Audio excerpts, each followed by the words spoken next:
नमो भगवते वासुदेवाय। ओम नमो भगवते वासुदेवाय। ओम नमो भगवते वासुदेवाय। आपका भाग्य है कि आपके मंदिर में भगवान के बहुत खूबसूरत विग्रह हैं। इन विग्रह में और भगवान में कोई अंतर नहीं है। और आपके ऑल्टर में श्री श्री राधा माधव जी का विग्रह है और श्री जी गौर निताई का भी है। शायद आपने देखा होगा, छोटी मूर्तियां। तो आप सब रोज या जितना भी हो सके प्रयास कीजिएगा भगवान का दर्शन प्राप्त करने के लिए। तो ये जो भजन मैंने गाया था, श्री कृष्ण चैतन्य प्रभु दया करो मोरे, आप पहले भी ये भजन अवश्य ही सुन बैठे होंगे। एक बड़ा सुंदर भजन है, बिल्कुल सरल भाषा में, जिसकी रचना की थी 500 साल पूर्व एक बड़े महान वैष्णव संत जिनका नाम है नरोत्तम दास ठाकुर। इस भजन में नरोत्तम दास ठाकुर बहुत सरल शब्दों में चैतन्य महाप्रभु जी को सबसे दया दयालु अवतार स्वीकार करते हैं और कहते हैं कि आप अवतारित हुए हो पतितों का उद्धार करने के लिए। और वो ये दावा करते हैं कि वो सबसे पतित हैं, तो ज्यादा पतित कोई है ही नहीं। तो आप भक्तों को प्रयास करना चाहिए, आप सब ये भजन सीख लो। और जब तक आप नहीं सीख पाते रोज पढ़िएगा इस भजन को और चैतन्य महाप्रभु जी के चरणों में भीख मांगिएगा कि आपको उनकी दया प्राप्त हो कि आप आध्यात्मिक जीवन में आगे बढ़ सको। तो भगवद गीता का एक श्लोक हम आपको पढ़कर सुनाएंगे। ये है श्लोक नंबर 9। प्रेम पुराणम अनुशासितानाम अनोरणीयं सम अनुस्मरेद्यः सर्वस्य दतारम चिन्त्य रूपम् आदित्य वर्णम तमसा परस्तात् कविं पुराणम अनुशासितारम अनोरणीयं सम अनुस्मरेद्यः सर्वस्य दतारम चिन्त्य रूपम आदित्य वर्णम तमसा परस्तत्। भगवान का उपदेश हमें गीता में प्राप्त होता है। कल हमारे जितने भक्त कुरुक्षेत्र रथ यात्रा के लिए आए थे, कल हम उसी स्थान में गए थे, उसी पेड़ के नीचे जहाँ की भगवान ने उपदेश दिया था 5000 साल पूर्व। और फिर हम सब कीर्तन करते हुए गए, लगभग 5-6 सन्यासी भी थे उस स्थान में जहाँ की उम्मीद है जमीन प्राप्त होगी, जहाँ की कृष्ण अर्जुन का मंदिर हम बना पाएंगे। भगवत प्राप्ति ये है गीता के 8वें अध्याय का नाम। तो भगवान कह रहे हैं किस रूप से हमें उनका चिंतन करना चाहिए। भगवत गीता में इस विषय पर बल दिया गया है कि हमें हमारे मन को बंधु बनाना चाहिए। आध्यात्मिक जीवन में परिवर्तन करने के लिए, चाहे आप संन्यास आश्रम में हो या वानप्रस्थ या गृहस्थ या ब्रह्मचारी, मन को जीतना बहुत महत्वपूर्ण है। अगर आपने मन को जीत लिया तो आप हर स्थिति में संतुष्ट रहोगे। और अगर आपने मन पर काबू नहीं किया तो आप विश्व के राजा भी बन जाओगे पर निराश रहोगे। जैसे कि शास्त्र में हमें हिरण्यकशिपु का उदाहरण प्राप्त होता है। हिरण्यकशिपु बहुत प्रसिद्ध राजा बन गए थे, धन की कोई कमी नहीं थी, ना स्त्रियों की, जब भी वो सदा निराश रहते थे। और एक चैतन्य भागवत में हम कथा पढ़ते हैं कि चैतन्य महाप्रभु जी के एक भक्त थे खोलावैचे श्रीधर। भौतिक दृष्टि से वो बहुत गरीब थे, इतने गरीब कि उनके पास एक ही धोती थी जिसमें 11 छेद थे। वो एक कमरा था रहने के लिए जिसमें छत भी नहीं थी, पर वो भगवान के नाम में इतने लीन थे कि जब चैतन्य महाप्रभु जी ने अपने दिव्य रूप को प्रकट करके उनसे कहा, मांगो क्या वर चाहिए तुम्हें, तो उन्होंने क्या भीख मांगी? मुझे ये वर दीजिए कि हर जन्म में मैं आपका सेवक बन सकूं। उन्होंने ये नहीं कहा कि मुझे ऐसा वर दीजिए कि मुझे महल प्राप्त हो जाए। हाँ, भगवान की आशीर्वाद से कुछ भी प्राप्त हो सकता है, जैसे कि आप सुदामा विप्र की कथा पढ़ते हो। हाँ, वैसे तो भौतिक दृष्टि से वो गरीब थे। भाग्य ये था कि उनके एक मित्र था जो बहुत धनी था। क्या नाम था उनका? हाँ, तो सुदामा विप्र तो गरीब ब्राह्मण थे, संतुष्ट थे, कोई चिंता नहीं थी। पर उनकी जो पत्नी थी ना, उनकी इच्छा थी कि जरा अच्छी साड़ियां मिले पहनने को, थोड़े गहने भी मिले, जरा ये वो झोपड़ी में जो रह रही थी जरा ज्यादा अच्छा कमरा मिले रहने के लिए। तो उनकी पत्नी बार बार ताना देती थी, पति को प्रेम से कहती थी, तुम्हारा तो एक बहुत धनी दोस्त है, उसके पास क्यों नहीं जाते कुछ मांगने के लिए? पर सुदामा विप्र तो कहते थे नहीं नहीं, उनकी इच्छा नहीं थी कुछ मांगने के लिए। खैर, बचपन के दोस्त थे, एक गरीब ब्राह्मण था, दूसरा ऐश्वर्य की कोई कमी नहीं थी। खैर, चावल के कुछ दाने लेकर वो गए अपने मित्र से मिलने। और जैसे ही उनके मित्र उनके महल में पहुंचे, उन्होंने बड़े आदर से उनका स्वागत किया, उनके चरण धोए वगैरह, बड़ी बचपन की सब चर्चा की। सुदामा से पूछा, तुम मेरे लिए कुछ लाई नहीं? सुदामा ब्राह्मण शर्मा गया और कहा, हाँ लाया हूं आपके लिए थोड़े चावल के दाने। भगवान ने तो बड़े उत्साह के साथ उसे स्वीकार कर लिया, रुक्मिणी ने भी, और कुछ कहे बिना, कुछ मांगे बिना सुदामा ब्राह्मण अपने घर के लिए रवाना हो गए, है ना। और रास्ते में क्या सोच रहे थे? अरे घर लौटूंगा तो पत्नी पूछेगी तुमने कुछ मांगा अपने मित्र से? और वो मांगने में शर्मा रहे थे, हिचक रहे थे, तो कुछ मांगे बिना वो वापस रवाना हो गए। पर जब वो अपने घर में लौटे तो उन्होंने क्या देखा? घर की जगह, झोपड़ी की जगह महल, और उनकी पत्नी जो कि फटी हुई साड़ी में होती थी, बड़े सुंदर गहने के साथ रेशम की साड़ी में सजी हुई। तो वो समझ गए ये मेरे मित्र के सहयोग के बिना नहीं संभव हो सकता। खैर, अभी हम सबको ये नहीं सोचना चाहिए कि जैसे भगवान कृष्ण सुदामा ब्राह्मण के मित्र थे, हमारे भी मित्र हैं, हम भी उनका नाम का जप रोज करते हैं ना। तो हमारे 2 कमरे के शायद झोपड़ी तो आपकी किसी के पास नहीं है, पर 2 या 3 कमरे या 4 कमरे का जो मकान है उसे भी महल बन जाना चाहिए।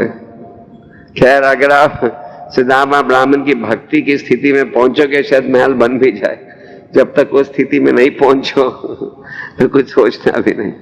तो मन को हमें जीतना चाहिए, मन को मित्र बनाना है। कैसे मित्र बनाए? सबसे पहले तो जिस प्रकार प्रभुपाद जी तात्पर्य में कहते हैं, हमें ये समझना चाहिए कि भगवान जो है ना तो निराकार है ना ही शून्य है। ये है भौतिक समाज के सबसे बड़े भ्रम। एक हम सोचते हैं भगवान निराकार है, एक है भगवान शून्य है। जो वैष्णव हैं वो कहते भगवान साकार है, हमारा रूप है, पिता का रूप है, दादा का रूप था, परम दादा का रूप था, भगवान का रूप कैसे नहीं होगा। बाइबल में एक कहावत है, man is made in God's image. मनुष्य बनता है भगवान की तस्वीर के पीछे, पर अंतर यह है भगवान का रूप हर स्थिति में दिव्य है और आपका हमारा रूप ना दिव्य है न दिव्य बन सकता है। तो भगवान साकार है, उनका रूप है। ये नहीं सोचना चाहिए वो निराकार है, ये शून्य है। प्रभुपाद जी के प्रणाम मंत्र में हम कहते हैं नमस्ते सरस्वती देवे। प्रभुपाद जी ने खास करके पश्चिम देशों में ये जो विचार है निराकार के, इसका विरोध करके इसको नष्ट किया। भारत में भी आजकल हम देखते हैं कि मायावादी जो कहते हैं भगवान निराकार है, आजकल वो वृंदावन में आश्रम बना रहे हैं। पहले तो हरिद्वार में ही रहते थे, अब वृंदावन तक पहुंच गए। तो आज प्रयास करें कि वृंदावन में भी भगवान का शून्य और निराकार का प्रचार किया जाए, उस स्थान में जहां की भगवान ने अपनी दिव्य लीला प्रकट की थी। तो यह है कलियुग का प्रभाव। खैर, आज का विषय है कि हमें किस प्रकार भगवान का ध्यान करना चाहिए। सबसे पहले तो हम ये मानते हैं कि भगवान साकार है, उनका रूप है।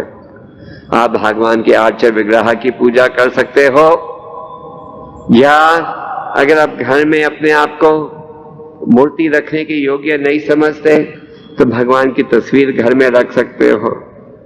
प्रिंटिंग टेक्नोलॉजी का लाभ उठाओ और भगवान की मूर्ति की पूजा करो। जो खाओ उसको भगवान के चरणों में अर्पण करो। इस श्लोक में भगवान स्वयं अर्जुन के द्वारा हम सबको उपदेश दे रहे हैं किस प्रकार से हमें भगवान का स्मरण करना चाहिए। सबसे पहले तो ये सोचना चाहिए भगवान साकार है, रूप है और वो दिव्य है। जन्म कर्म चार्य दिव्यम एवं व्यतीतात्मतः त्यक्त्या देहम पुनर्जन्म नैतिममेति स रजुना। मेरा आना जाना दोनों ही दिव्यम है। फिर भगवान कहते हैं मनुष्य को चाहिए कि परम पुरुष का ध्यान सर्वज्ञ। तो सबसे पहले तो आपको ये सोचना चाहिए कि भगवान सर्वज्ञ है। सर्वज्ञ का क्या अर्थ? जो सब कुछ जानते हैं। भागवत गीता में प्रभुपाद एक सरल उदाहरण देते हैं। कहते हैं एक आदमी अपने मकान, अपनी संपत्ति के विषय में ज्ञान रखता है। सरकार जो है वो सबकी संपत्ति है, सबके मकानों के विषय में ज्ञान रख सकती है। आप म्युनिसिपल ऑफिस में जाओ तो चंडीगढ़ की हर कोठी का क्या जमीन है, किस प्रकार का मकान है, वो ज्ञान वहां रहता है। पर सब कोठियों के विषय में ज्ञान तो किसी के पास नहीं है पूरे विश्व की। पर भगवान जो है सर्वज्ञ है, वो सब कुछ जानते हैं हर विषय के ऊपर। उनको कुछ कहने की आवश्यकता नहीं है। वो हर स्थिति में हर कार्य के साक्षी हैं। खास करके परमात्मा के रूप में वो हर व्यक्ति के कार्य की नजर रखते हैं। तो हमें ये सोच लेना चाहिए कि जो परम भगवान है वो सर्वज्ञ है, सब कुछ जानते हैं। भगवान के हजारों नाम हैं जिनमें एक नाम है सर्वज्ञ है। पुरातन, जो कि सबसे प्राचीन है। ब्रह्मा संहिता में ब्रह्मा जी भगवान के वर्णन करते हैं अनेक गुणों के। अद्यम नव्यौनम च अद्यम पुराना पुरुषम। पुराना, सबसे पुराने पुरुष है, पर दिखते हैं युवक के समान। आपने कभी भगवान कृष्ण की तस्वीर देखी है सफेद बालों के साथ, या दांत के बिना, या गहरे चीक्स अंदर हो गई हैं? नहीं। आप बुढ़ापेपन के लक्षण कभी नहीं देखे, क्योंकि कभी वो बूढ़े होते ही नहीं है। प्रभुपाद जी हमें उदाहरण देते थे कि कुरुक्षेत्र के युद्ध के समय भौतिक दृष्टि से भगवान की आयु लगभग 128 साल की थी, पर वो दिखते थे कैसे? बिल्कुल जैसे कि वो 20 साल के हैं।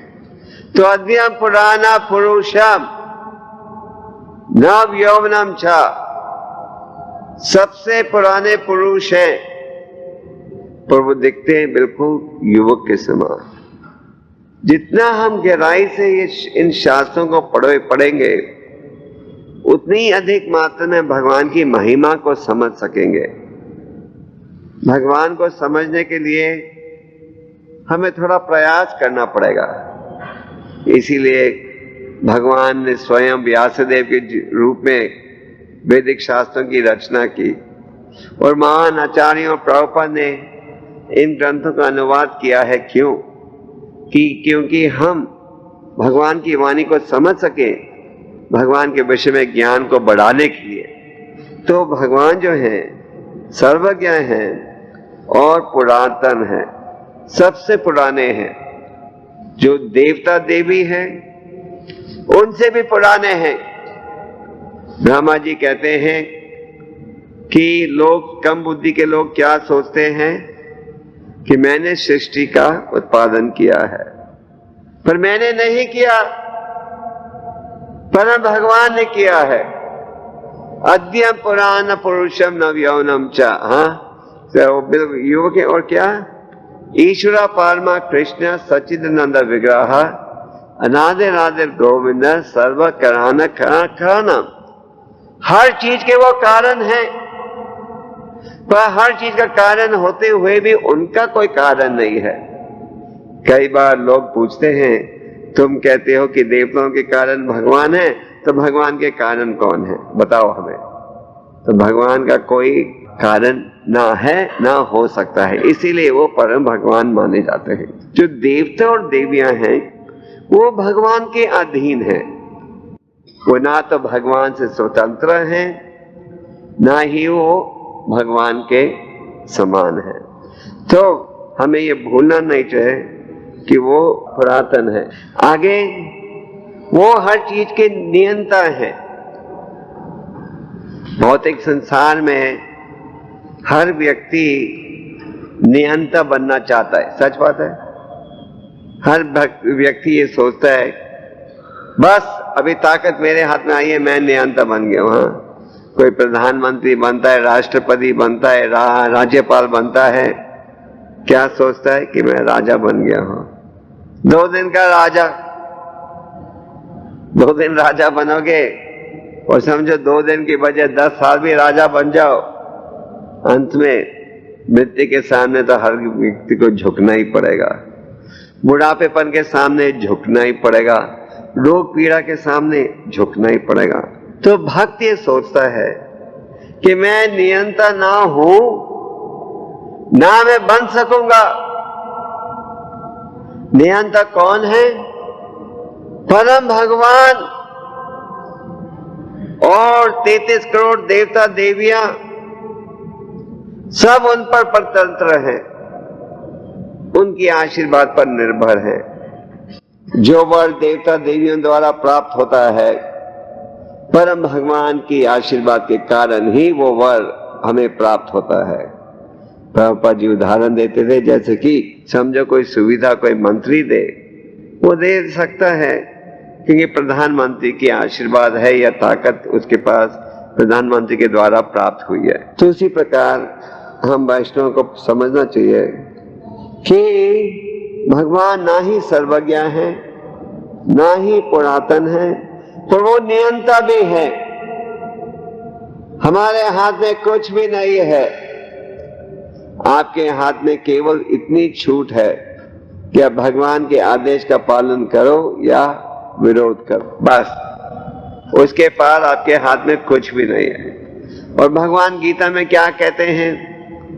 जो प्रयास करते हैं मेरी सेवा करने के लिए, उनमें अगर कोई कमी भी हो तो उसे मैं पूरा कर देता हूं।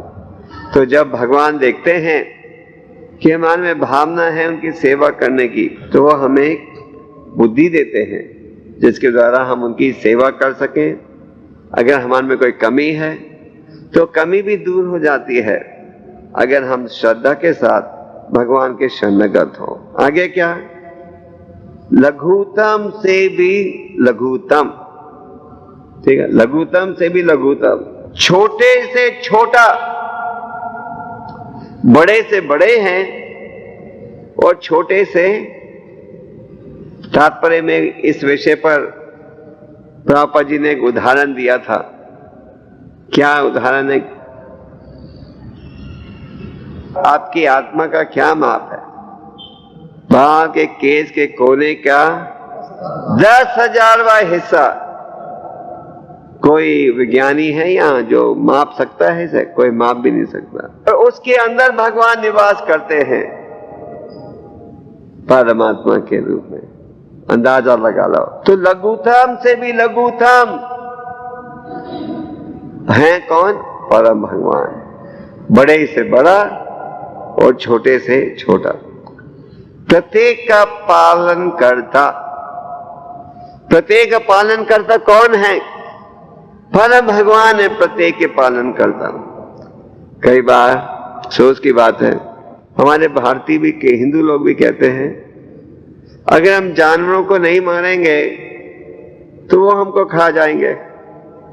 मैंने कई बार सुना है, जानवरों को हम नहीं मारेंगे तो वो हमें खा जाएंगे, तो उनको मारना ही पड़ेगा। ये बात है। जो परम भगवान है वो प्रत्येक के पालन करता है। प्रभुपाद जी उदाहरण देते थे, एक हाथी कितने पाउंड खाता है दिन में? कहा जाता है 80 पाउंड, 40 किलो 80 पाउंड। 40 किलो घास चाहिए उसे, हाँ, रोज का खाने के लिए हाथी को।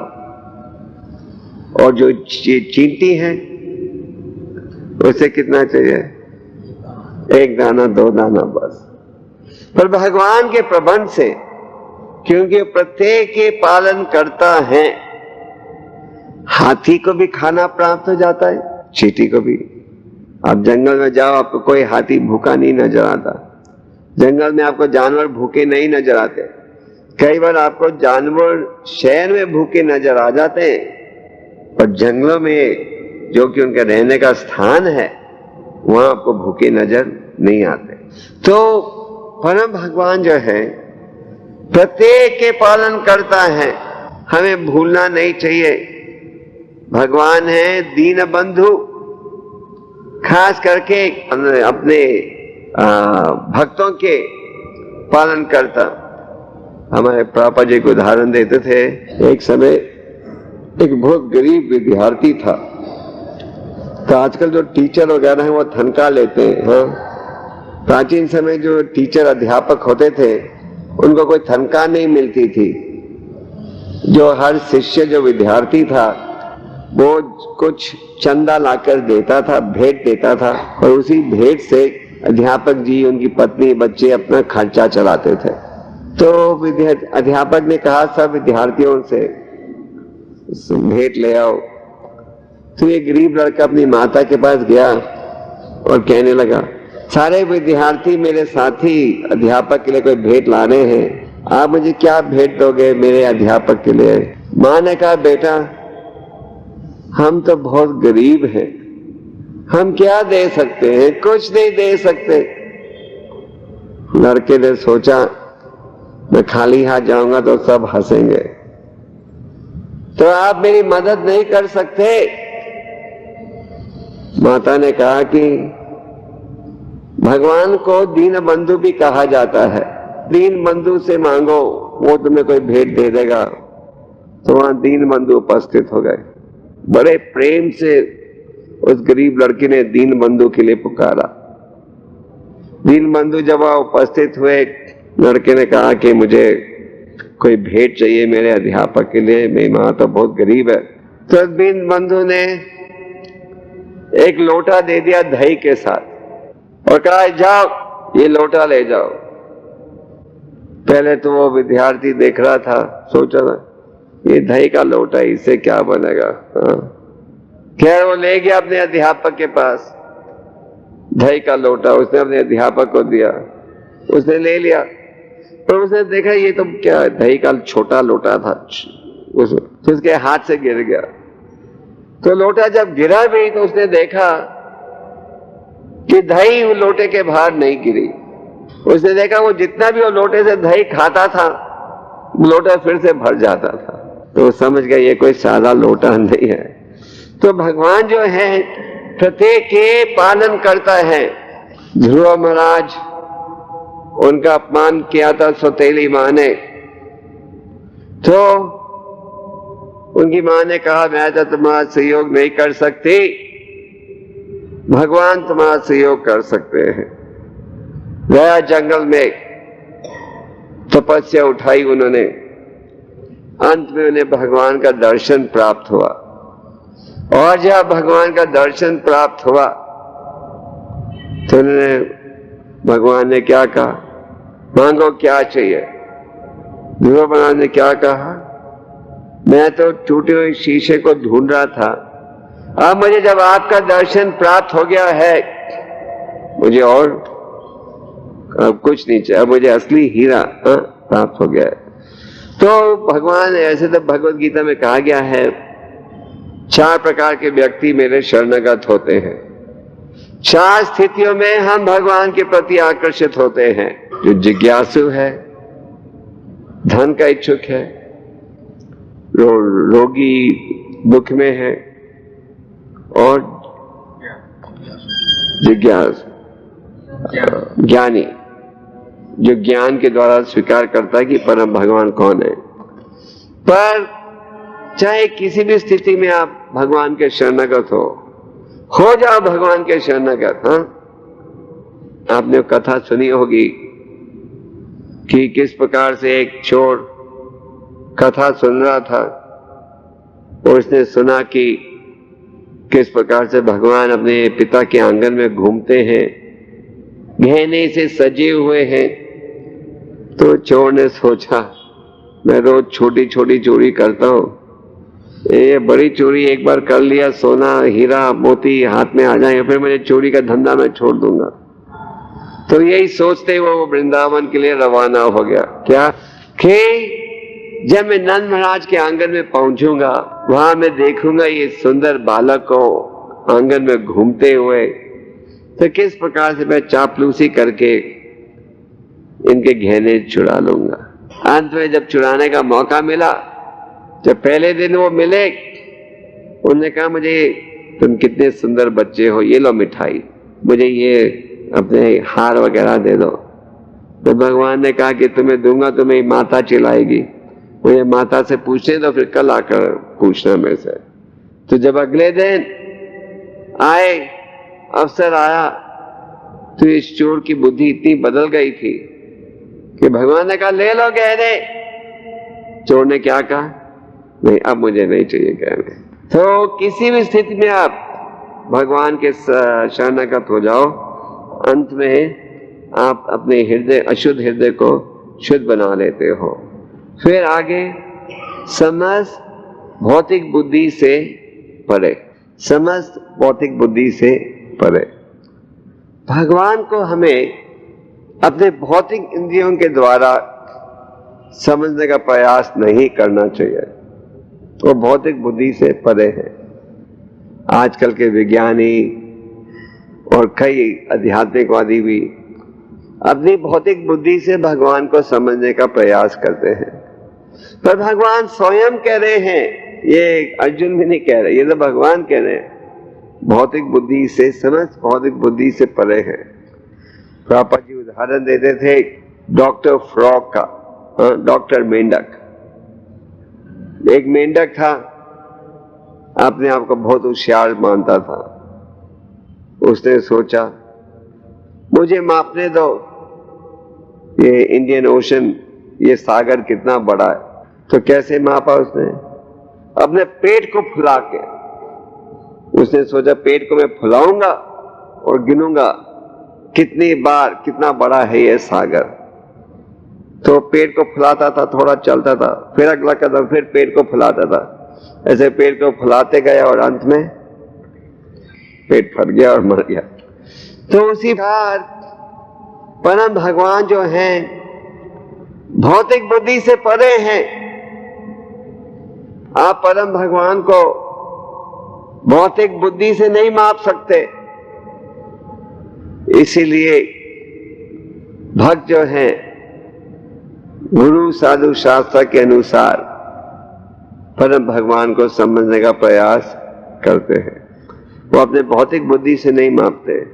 जो भौतिक बुद्धि से मापने का प्रयास करते हैं वो कभी भगवान को नहीं समझ सकेंगे, कभी नहीं।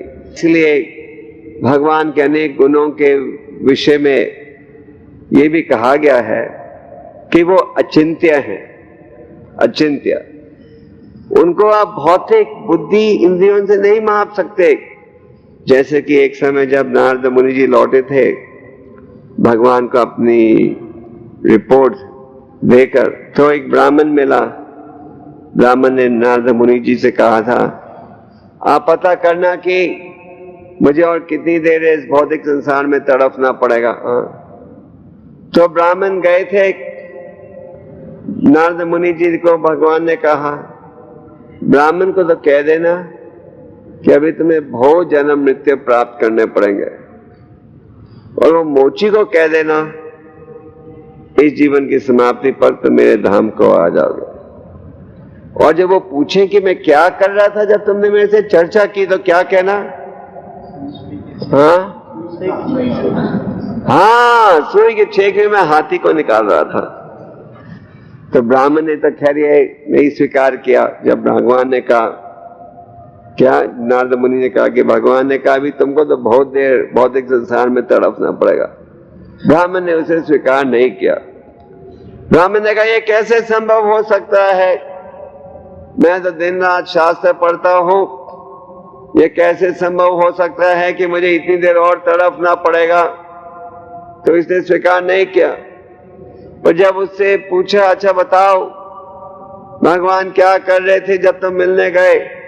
तो उन्होंने क्या कहा कि वो हाथी को, हाँ। तो उसने देखा, मुझे पता था आप झूठ बोल रहे हो, हाथी को कोई सुई के छेप से निकाल सकता है? और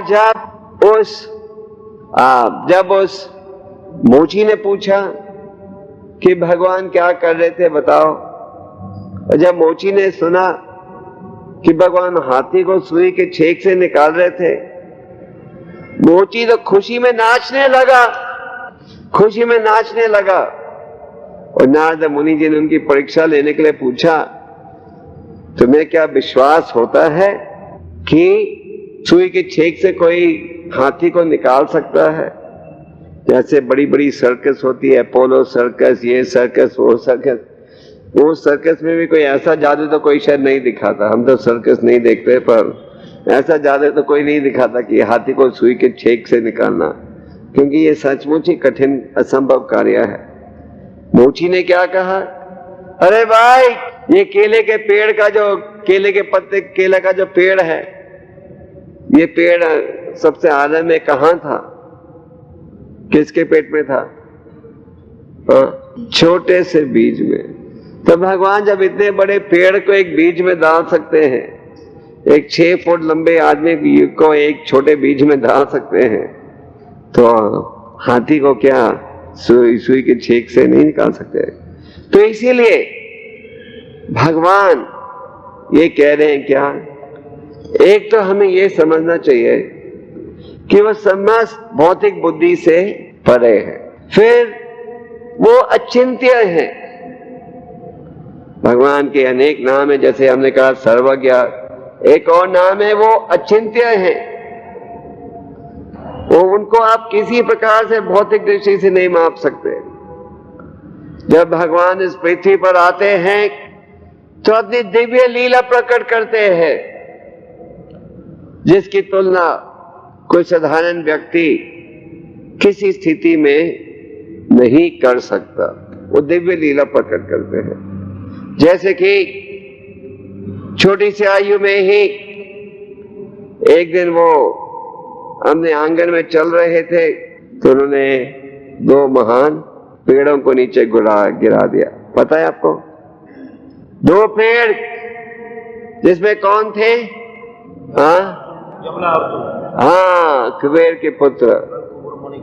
क्योंकि उन्होंने आदर नहीं दिया था, नारद मुनि जी के सामने नंगे खड़े थे लड़कियों के साथ, तो उन्होंने उनको श्राप दिया। श्राप के साथ एक वर भी दिया। क्या वर? कि उन्हें भगवान का दर्शन प्राप्त होगा। इसीलिए जब संत महात्मा द्वारा कभी श्राप भी प्राप्त होती है तो उसे हमें एक वर के रूप में समझना चाहिए। 100 साल कुबेर के पुत्र खड़े हुए पेड़ों के रूप में, और फिर उन्हें भगवान का दर्शन प्राप्त हुआ। कैसे? भगवान ने कहा, मेरे भक्त नारद मुनि ने यह वचन दिया था, और उन्होंने 2 बड़े पेड़ों को गिरा दिया। जब वो पेड़ गिरे तो उनकी माता पिता और साथियों ने क्या कहा, अरे छोटे से बच्चे ने 2 पेड़ गिरा दिए, हमारा बेटा शायद देवता तो नहीं है। क्योंकि पेड़ गिराने से पहले उन्होंने दूसरे प्रकार की दिव्य लीला भी प्रकट कर दी थी। पुतना राक्षस को मारा था, तो अनेक दिव्य लीला भगवान ने प्रकट की। जब छोटे से ही थे तो उनकी माता ने पूछा कि मैंने सुना कि तुमने मिट्टी खाई है। तो उन्होंने अपने मुंह खोला, और जब मुंह खोला तो क्या देखा? सारे विश्व को देखा। भगवान ने अपने विराट रूप को दिखाया अर्जुन को। तो भौतिक बुद्धि से वो परे हैं और अचिंत्य हैं। उनका जो ज्ञान जो उन्होंने दिया हजारों साल पहले, वो ज्ञान आज भी आप पढ़ते हो। जैसे गीता का ज्ञान इस समय भी हम पढ़ रहे हैं, पर गीता के ज्ञान कल का दिया हुआ ज्ञान थोड़ी है, 5000 साल पुराना थोड़ी है, ये तो करोड़ों साल पुराना है। तो इसलिए भगवान कह रहे हैं हम सबसे कि मेरे बारे में सोचो कि मैं समस्त भौतिक बुद्धि से परे हूं और मैं अचिंत्य हूं, तथा नित्य पुरुष के रूप में, नित्य पुरुष तो कहा गया है शास्त्र में, नित्यो नित्य नाम चेतन चेतना नाम एक भावनाम विदाति कामा। हम नित्य हैं, भगवान भी नित्य है। हम नित्य हैं, भगवान भी नित्य है, पर अंतर क्या है? अंतर है क्या? हाँ है। अंतर यह है कि वो एक नित्य बाकी सब नित्यों की देखभाल कर रहा है। तो हम नित्य हैं और हम सदा नित्य रहेंगे। जो कम बुद्धि के लोग हैं वो सोचते हैं क्या कि हम भगवान के साथ एक बन जाएंगे, पर हम सदा भगवान के दास रहेंगे, उनके सेवक रहेंगे। तो भगवान कह रहे हैं नित्य पुरुष के रूप में वे सूर्य की भांति तेजवान हैं और इस भौतिक प्रकृति से परे दिव्य रूप में है। तो अंत में भगवान क्या कह रहे हैं कि वे सूर्य की भांति तेजवान है। भगवान के अनेक गुण हैं। पराशर मुनि जी कहते हैं ऐश्वर्य से समाग्र से वीर यशा ज्ञान वैराग्यावचैव सन्ना भागा इतन गिना। और वो भौतिक प्रकृति से परे दिव्य रूप के हैं।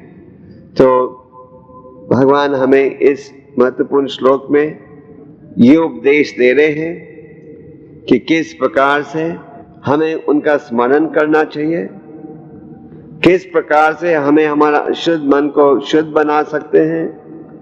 और अगर हम गीता के इस 8वें अध्याय के 9वें श्लोक को बड़े ध्यान से समझें उनकी, तो फिर हम हमारे आध्यात्मिक जीवन में आगे बढ़ सकेंगे। क्योंकि जैसे प्रभुपाद जी कहते हैं इस श्लोक में परमेश्वर के चिंतन की विधि का वर्णन हुआ है। तो आज जो हमने आपको अनेक लीलाओं कथाओं द्वारा ये जो श्लोक समझाया है, ये परमेश्वर को समझने की विधि का वर्णन है। अंत हमें भूलना नहीं चाहिए कि भगवान क्या कह रहे हैं, मन मन भाव मद भक्त मद याजी मन नमस्कुरु। मन के द्वारा मेरा चिंतन करो। तो इस भौतिक मन को जहां भी भटके, अर्जुन ने तो कह दिया है क्या, वायु को वश में लाना ज्यादा सरल है मन को वश में लाने से। पर भगवान कहते हैं कठिन है पर असंभव नहीं है। अगर आप प्रयास करोगे तो अवश्य ही सफल होगे। इसीलिए संतों का कहना है कि हमें कृष्ण कथा में रुचि लेनी चाहिए। भगवान जो लीला प्रकट करते हैं, ये जो कृष्ण कथा है, इसका हमें स्मरण करना चाहिए। और अगर हम इस कृष्ण कथा का स्मरण करेंगे तो इसके द्वारा ये मन जो है वश में आएगा, शुद्ध बनेगा, और शुद्ध मन से ही आप भगवान को समझ सकोगे। आखिर ये जो भक्ति के अनेक नियम हैं, इनका हम पालन क्यों करते हैं? इसलिए करते हैं क्योंकि इन कार्यों के द्वारा हमारा अशुद्ध मन, अशुद्ध इंद्रियां शुद्ध बनेंगी, और शुद्ध मन और इंद्रियों से ही आप भगवान को समझ सकोगे। तो संक्षेप में इस श्लोक में भगवान हमें बता रहे हैं कि किस प्रकार से परमेश्वर का हमें चिंतन करना चाहिए, और हम सबका ये कर्तव्य है, खास करके जो आध्यात्मिक जीवन में आगे बढ़ना चाहते हैं, कि हम मन को हमारा बंधु बनाएं, और इस श्लोक के उपदेश का अगर हम उपयोग करेंगे तो हम अवश्य ही परमेश्वर का चिंतन कर पाएंगे और आध्यात्मिक जीवन में आगे बढ़ पाएंगे। हरे कृष्ण।